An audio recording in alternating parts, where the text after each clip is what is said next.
여러분, 옥스퍼드 대학에서 영문학을 가르쳤던, 과거 2차 대전 전후에서 그 대학에서 가르쳤던 기독교 변증가가 있습니다. 유명한 사람이죠. 제가 몇 번 또 자주 인용했기 때문에 여러분이 아실 겁니다. C.S. 루이스라고. 이 C.S. 루이스는 아주 탁월한 기독교 변증가입니다. 물론 그가 가지고 있는 모든 것이 다 어떤 것들이 다 옳다 이런 것은 아니지만 그가 상당히 많은 부분이 정말 어쩜 이렇게 하나님이 이런 지혜를 주셨을까 하는 생각을 하게 되어집니다. 원래 이 사람은 무신론자였죠. 그러다가 예수님을 영접하고 예수를 믿게 되고 하나님이 그에게 주셨던 그 지혜로 잘 깨달아서 하나님을 믿게 된 사람입니다. 이 C.S. 루이스는 원래 그 신화에 관심이 많은 사람이었습니다. 그래서 각 나라의 신화들에 너무너무 관심이 많고 또 언어도 탁월하고 그러니까 아주 공부학을 너무너무 흥미롭게 밤이 새는 줄도 모르고 연구하고 신화들을 연구했던 사람이 C.S. 루이스입니다. 그런데 이 C.S. 루이스가 예수님을 안 믿었잖아요. 무신론자였잖아요. 그랬을 때 그의 친구가 그에게 이야기합니다. 자네는 신화를 굉장히 좋아하잖아. 그러면 여러 신화들을 한번 살펴보고 기독교 예수님에 대한 것도 당신은 신화로 이해한다면 그것도 한번 연구해 봤으면 좋겠네. 이렇게 이야기를 했습니다. 그렇게 이야기하고 권유한 친구가 누구냐면은 그 반지의 제왕을 쓴 작가입니다. 친구들이었죠. 그 당시에 참 탁월한 친구들이 함께 친구로 있었던 것 같아요. 그래서 그거 좋겠다. 그래서 이제 예수님에 대한 신화를 추적을 합니다. 쭉 이제 신화적으로 분석을 하고 예수님 행하셨던 이적들, 재밌는데? 믿진 않지만 재밌잖아요. 너무 재밌잖아요. 아니, 예수님이 무리를 걸어가. 너무 신기하잖아요. 예? 오병이어. 이거 말도 안 돼. 빵 5개와 물고기 2마리 가지고 5,000명 이상을 먹여. 이거 말이 안 되잖아요. 근데 너무 재밌는 거야. 이런 것들이 하나하나가 너무 재밌는 거야. 그리고 더 재밌고 더 정말 신화적인 건 뭐냐면 예수님이 십자가에 죽으신 것. 그래, 역사적인 예수는 내가 받아들일 수 있어. 그런데 아니, 십자가에서 죽음을 이기고 부활했다고? 이건 정말 신화 중에 신화다. 너무 신화 중에 신화라는 거죠. 너무 재밌는 거야, 이분한테는. C.S. 루이스한테는. 그런데 그렇게 연구하다가 C.S. 루이스가 깨지고 맙니다. 이거 사실이구나.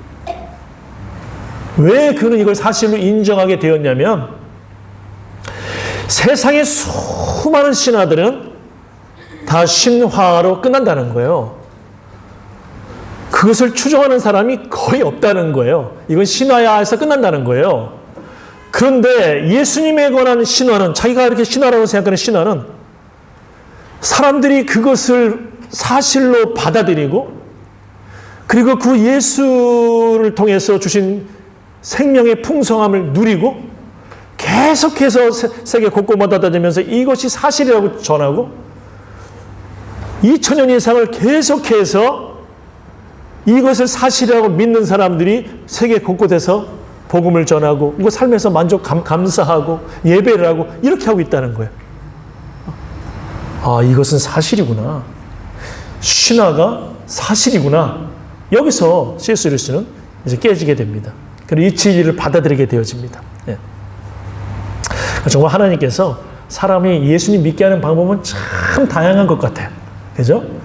이런 천재들은 이러한 방법으로, 심지어 어떤 분은 그 김익두란 목사님은 평양에서 유명한 깡패였는데 정말 그 익두가 지나가면 다들 벌벌 떨고 막 그랬는데 교회 그 옛날에 조선시대 때 그때 교회 가면은 예수 믿는 자매들이 너무 착하고 너무나 좋다 그러니까 색시 한번 얻어보려고 교회 갔다가 야소교를 믿으면 좋은 색시들을 얻는다 그러니까 교회 갔다가 예수님의 말씀을 들으면서 눈물을 흘리게 되어지고 변화가 되어지고 예수 잘 믿게 되어지고 참 놀라운 일인 것 같아요. 그렇죠? 또 심지어 어거스틴이라고 하는 성 어거스틴이라고 하는 이 어거스틴은 굉장히 천재였거든요. 이 사람도. 근데 어거스틴은 원래 만이교라고 하는 그 세상의 선과 악신의 대결 구도를 이어는 만이교라는 게 있었어요. 근데 그가 볼 때는 그게 가장 좀 이렇게 합리적인 것 같아. 왜냐하면 좀 착한 사람을 지향하는 사람도 있고 악한 사람들도 많은데 계속해서 이 싸움이 누가 이길지 모르는 거예요. 어떨 때는 착한 사람들이 그래도 더 많아 있어서 좋은 것 같다가 어떨 적에는 악한 사람들이 막 나쁜 짓 해가지고 더 힘을 갖게 되어주고 계속 이 싸움이 선신과 악신의 싸움으로 이해하는 마니교가 참 자기가 보기엔 그런 대로 여러 가지가 있지만 성경보다 이것이 더 일리가 있는 것 같다고 생각을 했어요. 어거스틴은. 그런데 어거스틴은 철학을 하면서 또 그가 수사학을 가르쳤잖아요. 예? 25살에 수사학의 교수였습니다. 그 로마 시대에. 예? 잘 설득을 시켜야 되고 또 잘 사람들한테 감정적으로도 아주 열정, 파토스 또 뭐 어떤 윤리적인 것, 윤리적이지 않은 사람이 에토스, 윤리적인 것도 가르치고 그랬어요. 저 아이러니하죠? 이게 아이러니한 겁니다. 근데 그 논리적인 것 수사학을 가르치면서 자기가 어떤 논리를 갖게 되었냐면 모든 것을 한번 의심해 봐야 된다. 그래서 그 철학의 적용을 마니교까지 해버립니다. 의심해 봤더니 이런 말이 안 되는 애를 발견하게 되어집니다. 그런데 모든 걸 의심해 봐야 된다고 생각했는데 성경에서 이것이 자기에게 사실인 거예요. 예. 주님이 십자가에 죽으신 게 사실인 거예요. 이분의 부활이 사실인 거예요. 무덤에 시신이 없어. 예. 그리고 수많은 사람들이 생명을 바쳐 그 복음을 전하고 있어. 이것이 사실인 거예요. 예. 여러분, 그래서 어거스틴도 어거스틴의 방식대로 예수 그리스도를 받아들이고 변화되어지게 되어집니다. 아무튼 참 하나님께서 부르시는 건 다양할 것 같아요. 어떤 분들은 엄마 뱃속에서부터 교회를 다니시고 예수님을 자연스럽게 믿는 분들도 계시잖아요. 저는 모태신앙이 나 아무것도 못해요. 나 아무것도 못해요. 이렇게 좀 이렇게 부정적으로 보는 사람이 있지만 저는 참 그것이 축복이다. 왜냐하면 엄마 뱃속에서부터 예수 믿는 사람들은요, 잘 믿는 사람들은요, 의심이 없어. 그냥 스펀지가 물을 빨아들이듯이 의심이 없어요. 그냥 쏙 받아들여 그냥. 예. 그래서 그것이 시간 낭비가 없어. 예. 그것도 축복 중에 하나입니다. 아무튼 참 다양하게 우리가 예수를 믿었습니다. 자, 그런데 이 C.S. 루이스는 자주 그런 얘기를 해요. 책에서 순전한 기독교에서 사람들이 선한 것을 지향한다는 것이죠. 사람들이. 예. 사람들은 그래도 악한 것을 보면 정의가 이겨야 되는데 불의가 정말 져야 되는데 이 생각을 한다는 것이죠. 왜 그러냐면 이유가 있다는 거야. 예. 하나님이 우리에게, 신이 우리에게 선한 마음이 무엇인지를 가르쳐 주셨다는 거예요. 우리 양심 가운데. 예. 이게 참 중요합니다. 여러분 만약에 생각해 보세요. 여러분 만약에 정의롭게 산 사람들이 전혀 어떤 이 세상에서도 그리고 세상을 떠나서도 죽은 다음에도 거기에 대해서 어떤 보상을 받지 못한다면 불의한 자가 악한 자가 이 세상에서 또는 죽은 다음에 거기에 대해서 심판을 받지 않는다면 여러분 우리가 선한 삶을 추구하면서 살아야 될 이유가 있습니까? 만약에 그런 게 없다면 만약에 불의한 자들이 이 세상에서 또는 죽은 다음에라도 하나님의 심판을 받지 않는다면 우리가 선을 추구할 이유가 도대체 그 정당성이 어디 있는 거야? 없는 거예요. 그래서 하나님을 안 믿는 사람조차들도 정의를 추구하는 사람들은 정의는 반드시 이겨야 되고 심판해야 되기 때문에 신은 존재해야 된다. 그런데 여러분 하나님은 성경에서 어떤 하나님이셨어요? 두 하나님의 축이 있잖아요. 하나는 사랑의 하나님, 하나는 정의의 하나님, 공의의 하나님. 여러분 언제가 새벽기도 때도 제가 말씀을 전했지만 우리가 하나님은 사랑이시라 말하는 게 여러분 우리가 얘기하는 그 사랑은 어떤 부분은 맞지만 어떤 부분은 틀려요. 여러분 하나님의 사랑이시라고 할 적에는 하나님의 입장에서 우리에 대한 사랑이지 내가 하나님을 이해하는 사랑이 아니에요. 그리고 하나님의 사랑은 우리 사랑과 너무나 틀린 게 딱 한 가지 있어요. 뭔지 아세요? 가장 결정적인 게 뭐냐면 하나님의 사랑은 그 사랑 안에 감정이 없는 건 아니지만 하나님의 사랑은 감정적인 사랑보다 의지적인 사랑입니다. 그것이 하나님의 사랑이에요. 하나님은 감정적으로 우리를 절대로 사랑할 수가 없어요. 때마다 죄와 때마다 악이 세상에 관영하에 따라 발 디딜 틈이 없을 정도로 악이 많아서 하나님은 너무 거룩하신 분이기 때문에 고통스러우신 거예요. 그러니까 하나님이 의지적으로 사랑하지 않으면 사랑할 수 없는 거예요. 그래서 하나님은 사랑이시라고 할 때는 사실은 감정적인 사랑이 아니고 의지적인 사랑이에요. 근데 우리에게 그래도 하나님께서 세상을 만드시면서 남자와 여자를 만드시고 축복하셨잖아요. 가정을 만들도록. 그래서 하나님이 생육하고 번성하도록 하나님의 믿음의 자녀들을 이어가고 축복이 되게 하도록 그래서 에덴 동산에 남자와 여자를 만드신 거예요. 감정을 주신 거예요. 그 감정은 그렇게 사랑하도록, 그렇게 사랑해서 결혼할 수 있도록. 하지만 여러분, 1년 살고 2년 살고 3년 살아봐요. 10년 살아봐요. 20년 살아봐요. 그 사랑 그대로 있던가요? 우리 어른들 하면 어떻습니까? 어떤 할아버지가 막 질문하니까 우리가 당신하고 나하고 어떤 관계야 그랬더니 인구 부부 이렇게 말할 줄 알았는데 할머니가 그러잖아요. 평생 왼수 그러잖아요. 이제 뭐 그런 그 감정이 없는 거예요. 젊었을 때 그 감정이 없는 거예요. 그 감정이면 또 안 되죠. 그 나이에 그 감정이면 불타 죽어요. 죽어. 안 돼. 하나님이 다 때에 맞게 하신 건데, 여러분, 바로 그 하나님의 사랑에 대해서 할 때 그 사랑은 감정보다는 의지적이시다. 우리 여기서 기억하면서, 자, 그런데 하나님은 한 축은 또 뭐예요? 공의, 정의의 하나님이시다. 이게 잘 균형을 가져야 돼요. 사랑이 너무 강조되면요, 방종하기 쉽습니다. 정의가 너무 강조되면요, 하나님이 너무 무서워지기 쉽습니다. 그래서 하나님께 가까이 나아가려고 하질 않아요. 그러니까 이 두 가지의 균형을 우리는 잘 가지고 있어야 된다. 자, 그런데 중요한 것이 있다. 바로 하나님은 반드시 죽음 이전의 이 세상에서도, 이 세상에서 하지 않는다면 죽음 이후에, 그 이후에 하나님은 반드시 하나님의 정의의 심판대 앞에서 심판을 하실 것이다. 하나님은 그것을 말씀하고 계신다는 사실입니다. 자, 오늘 부자와 나설의 비유가 나오죠. 성경에 나설은 두 사람이 있죠. 한 사람은 나흘 만에, 죽었다가 나흘 만에 살아난 베다니의 마리아의 오빠였던 나사로가 있습니다. 한 명은 오늘 본문에 나오는 나사로입니다. 부잣집 문 앞에서 구걸하면서 거기서 떨어지는 어떤 음식들을, 찌꺼기들, 어떤 부스러기들, 뭐 이런 거 먹고 살면서 그렇게 연명했던 나사로 거지입니다. 피부가 다 헐어가지고 개들이 와서 이렇게 핥고 막 그랬다 그랬습니다. 그러니까 얼마나 좀 건강하지 않을까요? 그런데 부자도 죽고 나사로도 죽게 되었습니다.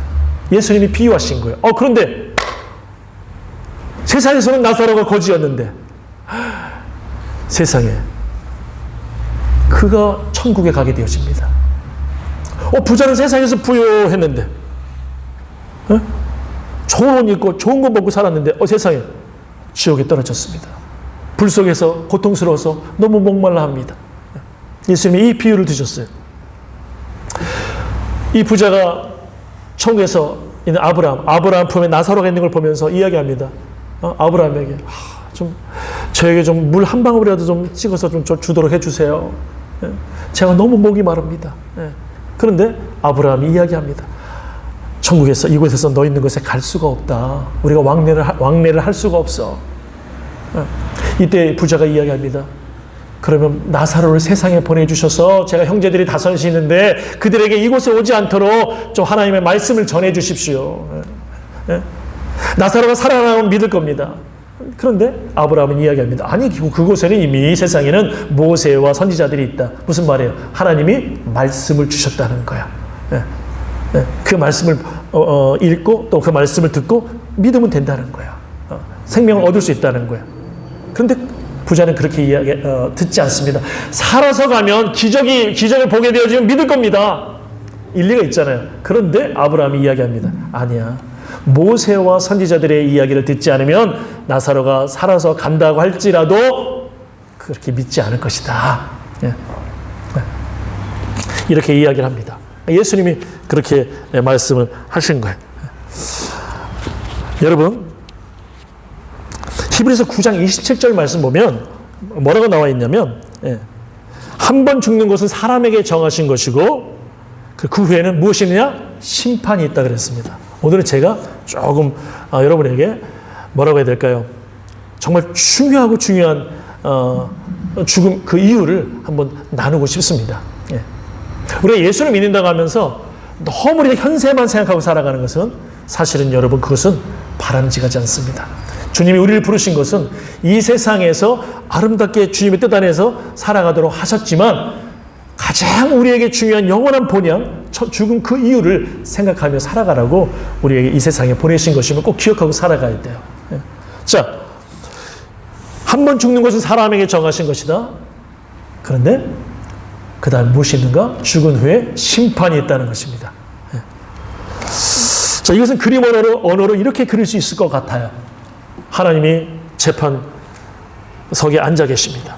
그리고 우리는 이 아래 한 명씩 쭉 서게 되어질 것입니다. 죽은 다음에 바로 그 아래 서게 될 것입니다. 예. 자, 여기서 하나님이 심판하십니다. 자, 그런데 여기서 하나님께서 우리를 받아주시고 영원한 생명을 주시는 첫 번째 조건은 있습니다. 그것은 무엇일까요? 바로 예수 그리스도를, 그러니까 하나님의 초대, 하나님의 사랑의 초대, 무슨 말이에요? 아들 예수님이 희생하셔서 우리를 구원하시는 하나님의 초대를 받아들이는 사람들은 영원한 생명을 얻도록 하나님이 하실 것입니다. 이것이 바로 재판장의 자비입니다. 재판장의 긍휼입니다. 예. 자, 두 번째는 무엇이 있냐면, 그렇다면 그것으로 끝나는 것이 아니라 이 심판대에서 또 무엇이 있는가? 하나님이 계수하시는 하나님이십니다. 하나님이 계산하실 겁니다. 예. 무슨 말일까요? 우리가 행한 수고에 대해서 하나님께서 평가하실 겁니다. 자, 사도 바울이 갈라디아서 6장 7절에서 사람이 무엇으로 심든지 그대로 거두리라 그랬잖아요. 예, 하나님께서 바울을 통해서 이 말씀 주셨어요. 세상에서도 이 말씀은 참 적용이 잘 됩니다. 그렇죠? 그런데 사람이 무엇으로 심든지 그대로 거두리라. 예, 거두리라. 예.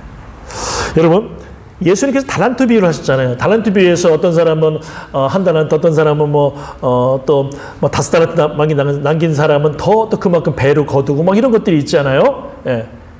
여러분, 이렇게 수고한 사람들에게는 더 큰 상을 주시잖아요. 그러죠? 예.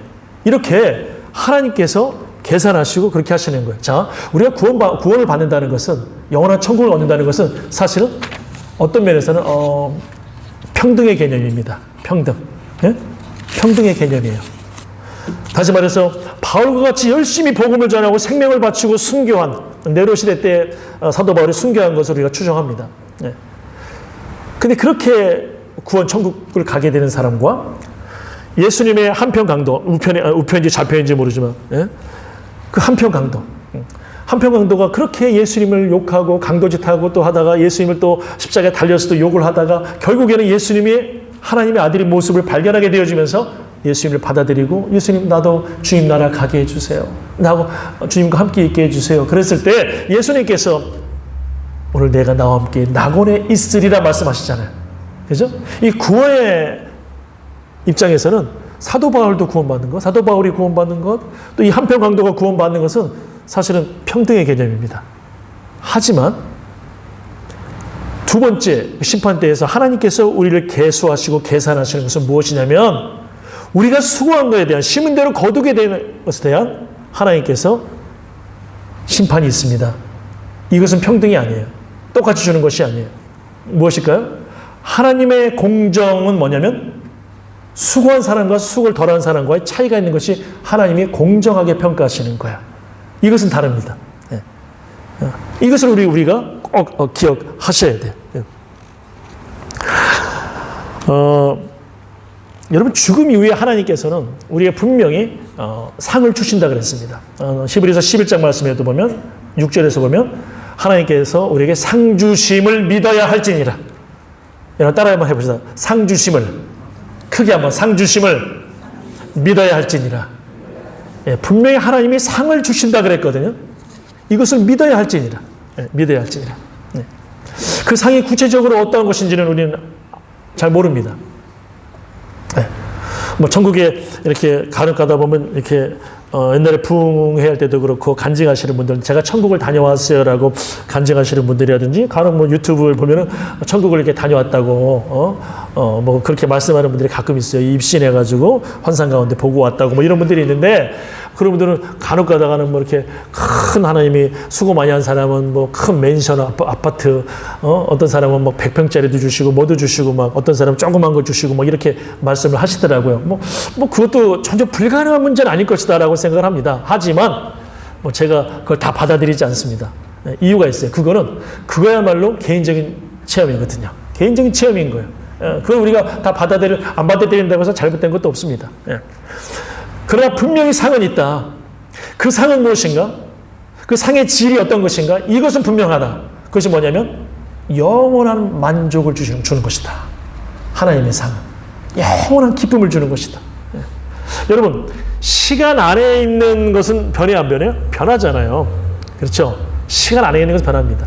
세상 안에서 우리가 상을 받은 것들은 그 즐거움이 즐겁지만 때로는 시간이 지나면 희석되잖아요. 저도 상을 몇 번 받은 적이 있거든요. 뭐 고등학교 때는 저희 학교에서 이제 하도 학교가 막 그냥 시끄럽고 아이들이 막 그런 학교였어요. 그러다 보니까 아이들을 좀 순화시키자. 세상에 학교에 운동장에 나무 한 그루 제대로 없는 학교가 저희 학교였어요. 나중에 이 학교가 강남으로 가더니 굉장히 좋아지더라고요. 예? 저는 거기서 마지막 졸업생입니다. 이게 너무 삭막해. 저 위쪽에는 한국일보사가 있고 또 좀 더 위에 올라가면 일본 대사관이 있고 막 그래요. 예. 그래서 그 고등학교 때 그랬다 그러더라고요. 옛날에 그 일제강점기 때 뭐 배제고등학교, 뭐 양정고등학교 죄다 그 일본 학생들한테 맞고 다녔다는 거예요. 근데 제가 다니는 학교는요, 아주 그냥 세상 말로 막 패고 다녔다는 거예요. 그래가지고 경찰서 잡혀가면 순사들한테 혼나는 선생님들이 죄송하다고 그리고 이제 데리고 나오고 막 그랬다는 거예요. 근데 어쨌든 간에 너무너무 삭막한 거예요. 너무너무 삭막한 거예요. 학교가. 그래가지고 합창대회를 합니다. 그럼 애들을 좀 순화시켜 보려고. 그래가지고요. 저희 반이 2등을 했어요. 2등을. 정말 노래 다 못하는데 그때 부른 노래가 뭐냐면 제가 그 가스펠 뭡니까 그 가스펠송을 했어요. 혹시 이런 찬양 아세요? 저 하늘에는 눈물이 없네. 예? 이런 찬양이 있어요. 옛날에 흑인들이 불렀던 찬양입니다. 이 찬양은 화음을 만들었고 피아노 치는 사람이 없으니까 피아노를 치지 않고 기타를 치는 애들을 다 나오라 그래가지고 기타를 막 치게 했어요. 근데 아마 그게 신기했는지 2등을 주고 세상에 합창부 형들도 있고 다 그런데 제가 지휘상을 받은 거예요. 와, 그래서 막 학교 신문에 나와 재밌었습니다. 재밌는 일을 경험했어요. 뭐 잘한 것도 없는데 상을 주더라고. 또 군대에서도 제가 별로 잘한 것도 없는데 제 병과에서 그 경쟁하는 컴페티션을 해가지고 제가 사단장상을 받았어요. 투스타 사단장상을 받았어요. 신기하죠? 근데 가만히 생각해보니까 잘한 게 없는데 이상하게 상복이 있었던 것 같아요. 근데 즐겁더라고. 재밌더라고.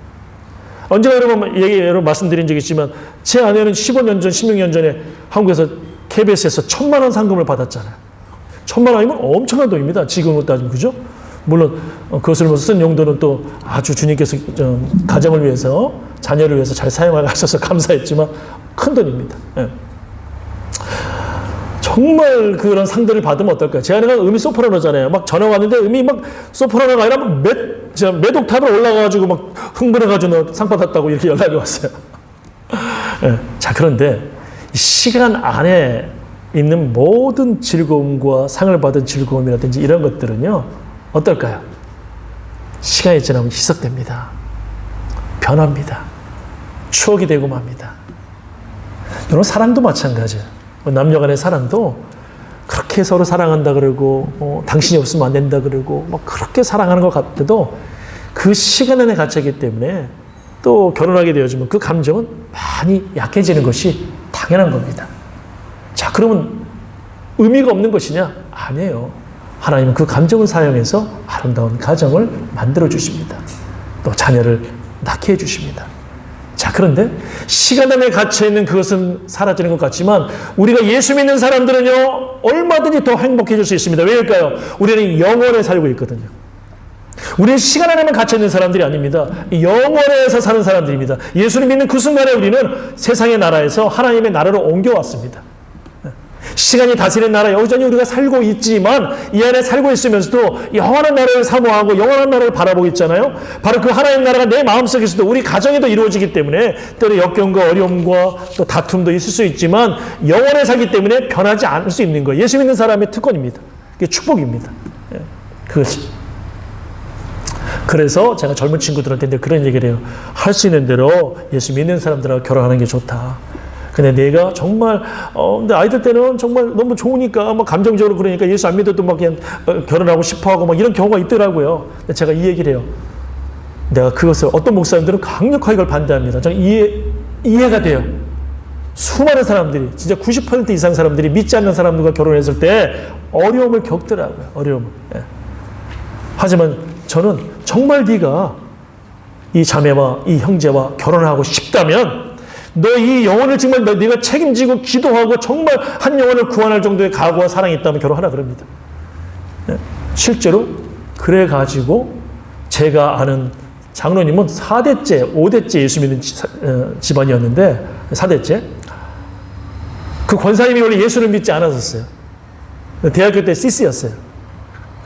근데 권사님은 너무 멋쟁이고 그냥 진짜 놀기 좋아하고 클럽 가기 좋아하고 그래 권사님이 저한테 그 얘기를 하더라고. 정말 몇십 년 전에도 보니까 너무 멋쟁이였거든요. 운전도 저보다 잘해. 스피드 광이에요. 막 쫙 얼마나 멋쟁인지 막 그래. 그런데 그분과 예수 안 믿는 사람하고 결혼을 해서 권사님이 신앙이 더 좋아졌어요. 장로님보다. 그런 경우도 있어요. 하지만 이건 굉장히 쉬운 부분이 아니다. 여러분, 시간 안에 갇혀있는 것은 다 변하지요. 그러나 사랑도, 하나님의 상도 왜 변하지 않고 영원한 기쁨을 주는가? 영원한 천국은 시간의 지배를 받지 않아요. 시간을 초월합니다. 그래서 영원이라고 하죠. 영원. 하나님이 영원하시다는 건 뭐냐면, 우리가 다른 건 뭐냐면, 시간 안에 우리는 살아가기 때문에 우리는 변질되고 부패하고 우리는 그럴 수밖에 없어요. 하나님이 영원하신 분이시기 때문에 거룩하신 거예요. 근데 그 하나님의 자비가 뭐냐면 영원하신 하나님이 영원하신 아들 예수 그리스도를 시간 안에 보내셔서 우리를 영원한 것으로 초대하신 거야. 그래서 우리가 영원한 생명을 얻게 되어지고 우리도 영원히 행복할 수 있고 우리가 그렇게 된 거예요. 이것이 얼마나 큰 축복이고 은혜인지 모릅니다. 자, 분명히 천국에 상이 있습니다. 상 주심을 바라고 여러분들 신앙생활 하시기 바랍니다. 그런데 그 상은 우리가 생각하듯이 돈을 이렇게 많이 벌고 뭘 어떻게 하고 이런 것이 아닙니다. 물론 범사에 하나님이 건강도 주시고 물질도 주십니다. 하지만 단지 그것이 아니고 그 이상 놀라운 것이 있다는 것입니다. 영원히 변치 않는 상급이, 아주 기쁨이, 목마르지 않는 즐거움이 바로 천국에 주님이 상으로 예비하고 계시다는 사실이에요. 우리 이것을 여러분 꼭 믿으시기를 바라겠습니다. 여러분, 사실 우리가 세상을 살아갈 때 저도 그렇고 여러분도 그렇고 때로 뭐라고 해야 될까요? 그 친구를 또는 세상의 어떤 것을 또는 그 물질을 우리가 그렇지 않다고 하지만 사실 주님보다 더 소중히 여길 때가 적지 않습니다. 그게 우리의 실존입니다. 우리가 적지 않은 믿음의 생활을 했던 분들이 어떤 사업장에서 예를 들어서 주일날 마찬가지입니다. 청년들 미안합니다. 여러분들 만약에 주일에 일하면은 보통 시급에 한 5배를 주겠다. 그러면 여러분 예배 안 드릴 사람 적지 않을 거요. 적지 않을 거예요. 네? 네. 그게 우리 실존 아닙니까, 사실은. 네. 제가 언젠가 얘기했지만 우리 교회 간호사분들이 몇 분 계십니다. 저는 간호사분들은요 사역자라고 생각합니다. 왜 사역자인가? 연약한 사람들, 병원에 있는 사람들, 정말 힘든 사람들이죠. 그 치유 사역하는 거예요. 저는 그래서 목사님 죄송해요. 저 주일날 병원에 있어 못 왔어요. 이러면 이거 사역하신 겁니다. 사역하신 거예요. 그런데 그게 아니라 단지 내가 잘 먹고 잘 살기 위해서 하나님을 예배해야 되는데 어떤 것을 따라가 버린다면 우리 참 한번 생각해 볼 필요가 있다는 것이죠. 근데 이해는 됩니다. 왜냐하면 TV에 어떤 사람이 나와서 토크쇼를 보니까 이런 얘기를 하는데 참 일리가 있다. 그분이 그러더라고요. 자기가 젊었을 때는, 어렸을 때는 돈이 최고인 줄 알았대, 돈이. 예? 어렸을 때는 돈이 최고인 줄 알았대. 그런데 어른이 돼가지고 철이 딱 드니까 정말 돈이 더 진짜 최고래. 철이 들고 보니까 돈이 정말 최고래. 그게 철학적인 얘기입니다. 저는 그 사람 뭘 기대했냐면, 돈이 전부가 아니에요. 인생은 정말 서로를 축복하고 돈의 손해를 봐도 서로를 가정이 중요하고 사랑하는 삶이 중요하고 적은 걸 먹어도 성경처럼 고기를 안 먹어도 행복하게 사는 게 그게 중요한 거예요. 고기 살 돈 없어도 채소 먹으면서, 물론 지금은 채소가 더 비싸지만 때로는 아무튼 그렇게 이야기할 줄 알았는데 제가 철이 드니까 진짜 돈이 제일 중요하더라고요. 이 얘기를 하더라고요. 근데 저는 그 사람이 밉지가 않았어요. 왠지 아세요? 그 사람은 컨텍스트, 상황에서 얼마나 고통스러웠으면 저 이야기가 나왔을까. 네? 그 생각을 하게 되어지니까 참 그 사람이 어느 정도 이해가 되더라고요. 하지만 여러분,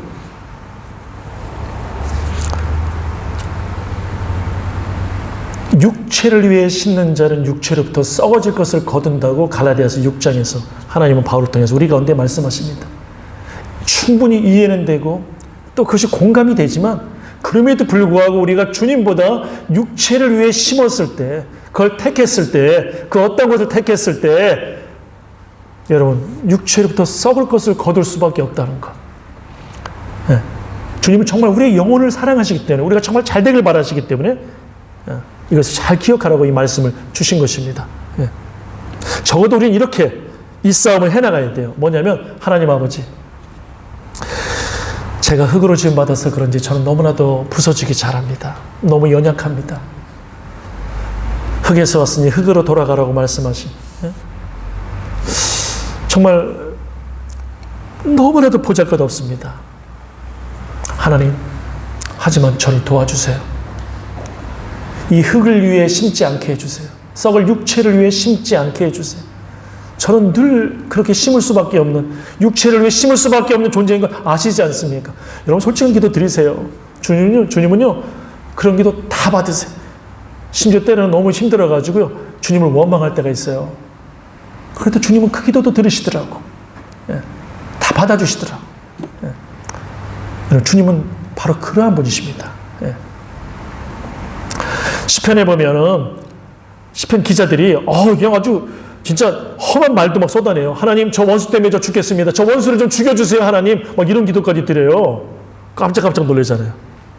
그런데 하나님이 그 기도를, 야, 이놈아, 너 원수를 사랑하라 그랬더니 원수를 미워해? 너 벌 받아라. 그렇게 말씀하지 않으세요. 하나님이 그 기도조차도 받으세요. 예. 아까 제가 돈에 대한 그렇게 이야기한 사람을 이해하고 말았던 것처럼 하나님은 이렇게 이해하실 거예요. 내가 지금 상황이 얼마나 어려우면, 얼마나 네가 많이 아프면, 얼마나 네가 괴로우면 이 기도까지 하겠느냐. 하나님 그런 분이십니다. 그래서 그 하나님의 사랑이 하늘보다 높고 바다보다 깊은 사랑이라는, 동에서 서로 옮기고 바다 깊은 곳에 죄악을 옮겨버려서 기억도 안 하시는 하나님의 사랑이라고 시편 103편에서 다윗은 고백하고 있는 거예요.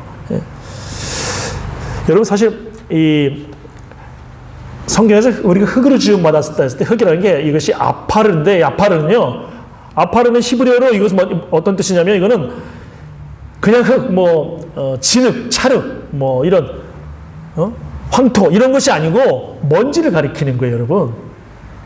티끌을 가리키는 거예요. 우리가 먼지와 같은 존재라는 거예요. 티끌과 같은 존재라는 거예요. 그렇게 아주 작고 보잘것없는 작은 존재라는 거예요. 그렇게 하나님이 그것으로 통해서 우리를 지으신 거예요, 여러분. 하나님, 우리가 그렇게 연약한 존재인 거 아십니다. 그렇게 작은 존재인 거 아십니다. 당신이 그렇게 지으셨기 때문에, 그래서 우리를 하나님은 이해하시는 거예요. 말씀을 마치고자 합니다. 여러분, 다시 한번 말씀 전합니다. 육체를 위해서 심는 것, 우리는 그럴 수밖에 없는 존재지만 계속해서 선한 싸움, 이 기도를 드리면서 나아갑시다. 주님, 제가 육체를 위해 심지 않게 해주세요. 주님, 저를 좀 다스려 주세요. 예.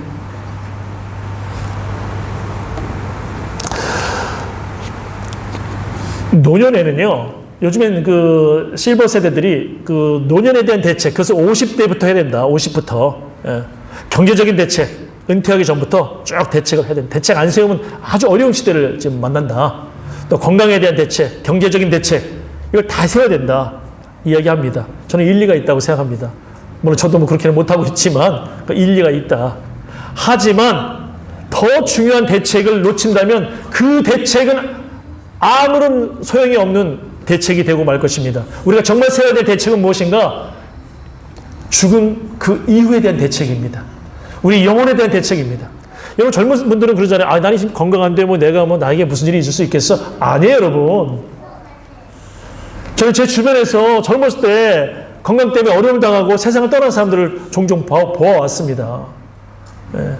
젊다고 어리다고 내 건강 전혀 문제 없는 거 아니에요, 여러분.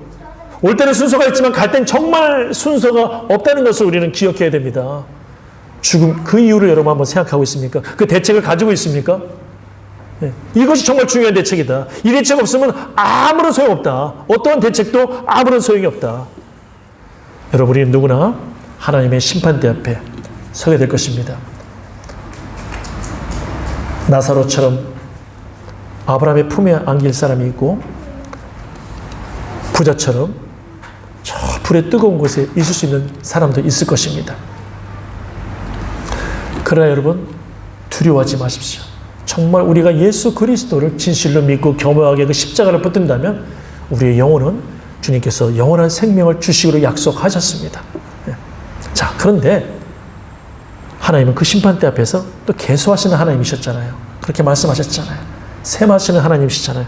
그렇다면 여러분, 우리가 어떻게 살아가야 될지 한번 오늘 이 예배를 마치고 집에 가면서도 또 한 주간 동안에 한번 여러분들 이걸 숙제로 한번 여러분의 영혼에게 여러분의 삶에 한번 이 숙제를 한번 내보십시오. 계속 묵상해 보십시오. 내 죽음 그 이유를 어떻게 주님을 만나고 심판대 앞에 설 것인가. 놀라운 거는요, 우리 삶에 하나님이 주시는 은총과 하나님이 주시는 행복은요, 바로 죽음 그 이유를 내가 얼마나 생각하며 살아가느냐에 따라서 달라집니다. 어떤 선교사님들 무덤에 묘지에 이런 글이 있습니다. 죽은 분이 아마 이렇게 쓰라고 그랬던 것 같아요. 오늘은 내 차례, 다음은 너의 차례. 여러분 꼭 기억하시고 우리 죽은 그 이유를 어떻게 계획을 세워야 될지, 그걸 통해서 여러분의 일상에서 범사에 이 세상에서 더 큰 은총을 누리게 될 것입니다. 기도하겠습니다.